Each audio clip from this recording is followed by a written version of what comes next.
What's going on, guys? Kiger here, and NA and Global just had some massive changes. I'm going to go over all of them, and as well as a few things they didn't mention. Let's get into it. Alright, first we're looking at NA, then we're looking at Global. I checked Korea, which I made a video a couple days ago going over their update that just went live on Tuesday. Now, I do want to mention before we get into this that after this update, Global is caught up to NA. All the same monsters, all the same not all the same events, PCon and whatnot, but all the same monsters, all the same content in the game, exactly the same. So that's a very, very interesting spot to be in. It'll be very interesting to see what we have going forward, as they promised global new content every 2 weeks. Maybe the idea was every 2 weeks until you're caught up, which now you are. Let's see what happens going forward. But checking out this update, we have Guild Siege. I've made a video explaining this in the past. I will do a new one once it actually launches. Right now, on NA, it shows countdown of 18 days. It says here towards the end that 7-3 is the first season. Very weird, because on Korea they did a 2-week testing period, which I thought they would do for us as well, where we get to play around, do some battles, and try it out with no rewards. But we're just waiting 2.5 weeks, and then bam, we're going to jump into it. Kind of interesting, but okay. The major downside to this is only 25 people of your 50-person alliance guild can participate. Everyone gets the crystal/diamond reward, but the 25 that competed will get more rewards because they competed, right? So it'll be interesting to see how that goes going forward. It explains it, but I've made a separate video about that. Sunset Island. This is going to be very, very interesting. So they said they took away, as we knew what was happening. We were told in June they were taking away Moonshadow Forest. It has been done. They say it'll come back in the future with some changes. With the KR update on Tuesday, we know what those changes are. 5v5, smaller, and instead of mining, you're killing monsters. Way better push, and what a lot of people have been asking for. More fighting, no Minecraft. No sky stones, but you'll get gold and the currency for the shop.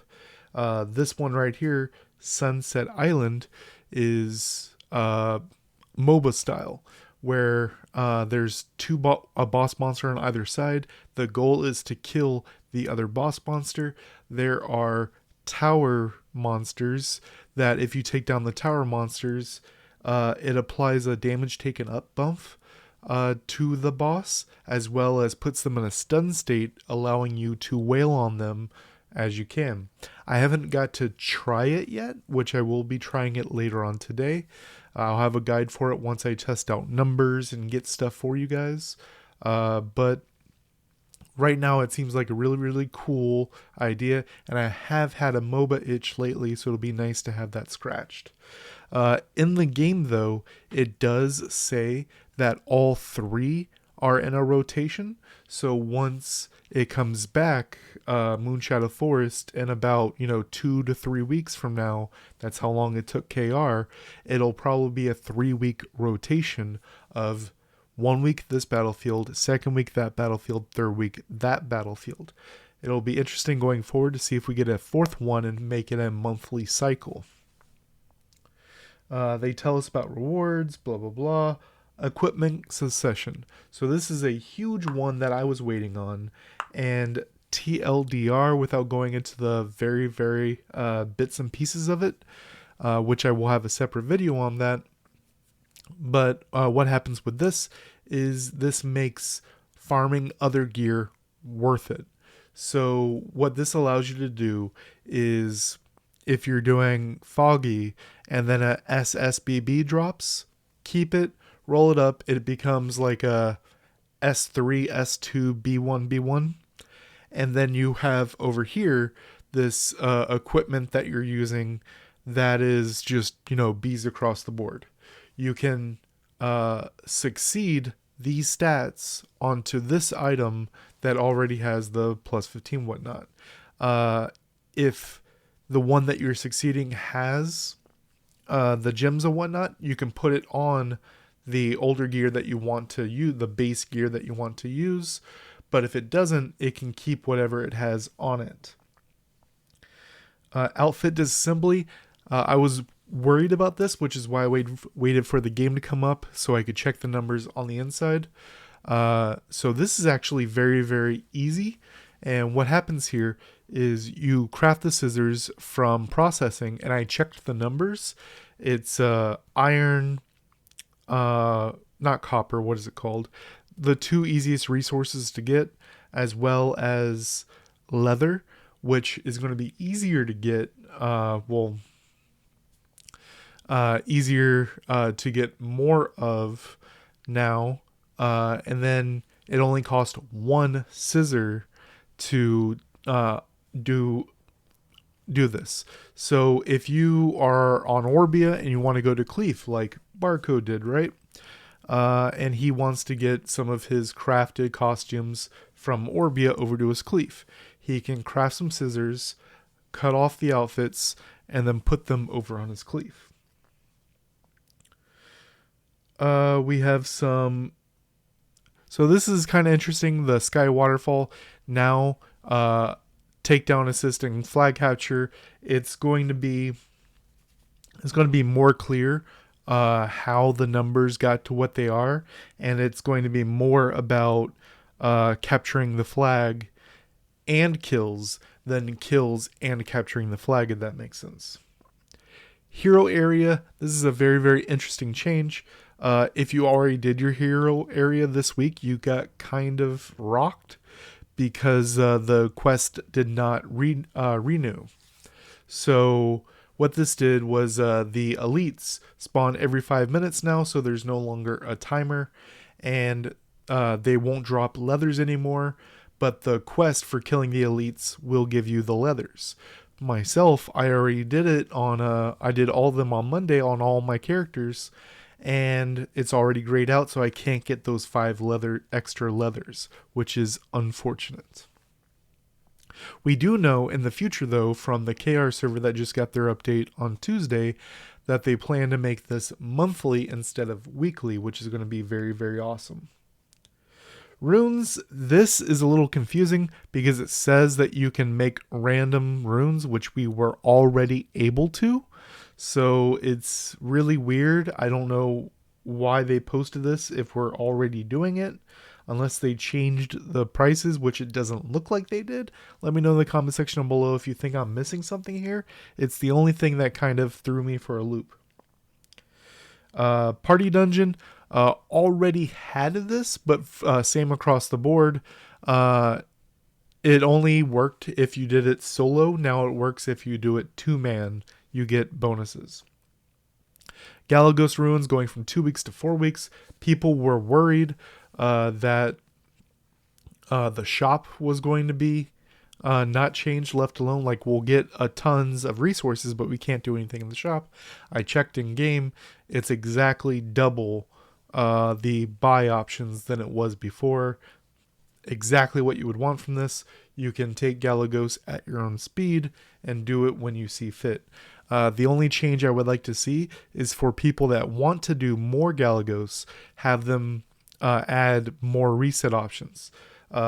Make it 3 a month or unlimited, because they can't get anything else. Unless they're worried that people are going to go to hunt ghost shops as much as possible for those messed up rune pieces.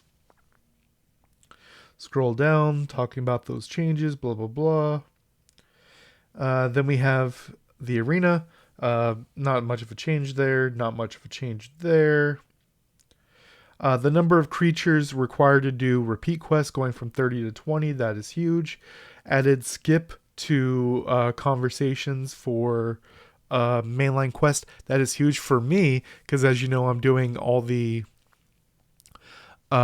all the Act 1s across all the servers to get the numbers, which I already checked out a couple more. Now I have all of Korea, all of NA, all of EU, and now I need to do the other two regions, and then I'll have all the numbers, and I can do a weekly update on Mondays.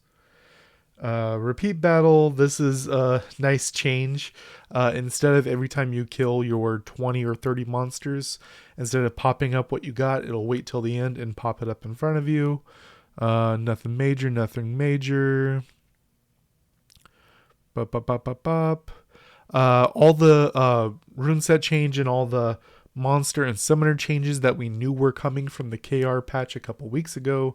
I'll have the link down below to the NA and the global one if you want to check them out, but it's exactly the same as the ones we knew that were coming. Now going on into global, it's going to be a lot the same, but I'll point out the things that are global only. First and foremost is going to be the Tree of Heroes raid. Myself and Topher Smurf collaborated on a video for this. Go ahead and check it out on his channel. I'll have the link down below. Hopefully this helps you guys. I think we put out some really good information on that video. Going down, new battlefield, already talked about that. The battlefield changes. They pointed it out here, but not on the other one, that Battlefield is now getting a PvP damage 40% reduction. Just exactly the same that Arena has, it just was not in Battlefield. So that's something that kind of got snuck in there. Guild Siege, we already talked about that. How that works. Rewards. Succession, Rune Random, Outfit, like I said, getting the same things. And I think the other one is the one that's different. Here we go. Magical Archers. I have a video reviewing these. TLDR. The water one is really, really good. The green one is specifically good against revive meta, if that ever becomes a thing.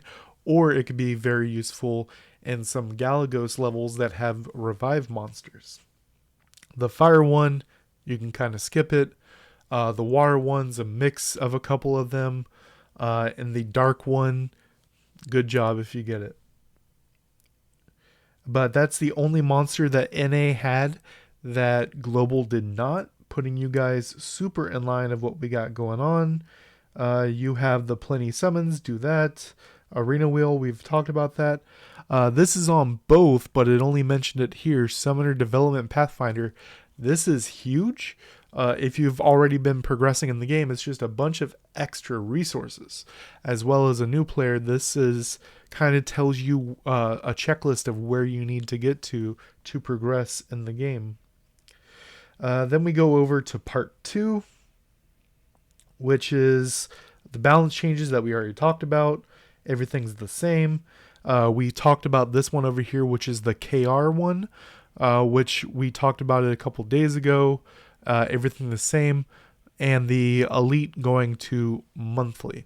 Let me know in the comment section down below if you guys think I missed anything and what you're most excited for. Until next time, guys. Just like I've been reminding you all week, tomorrow 6 p.m. EST, I'll be live on the official Summoners War Chronicles YouTube page doing a stream with Idle, taking all your questions, which is probably going to be a bunch of Siege,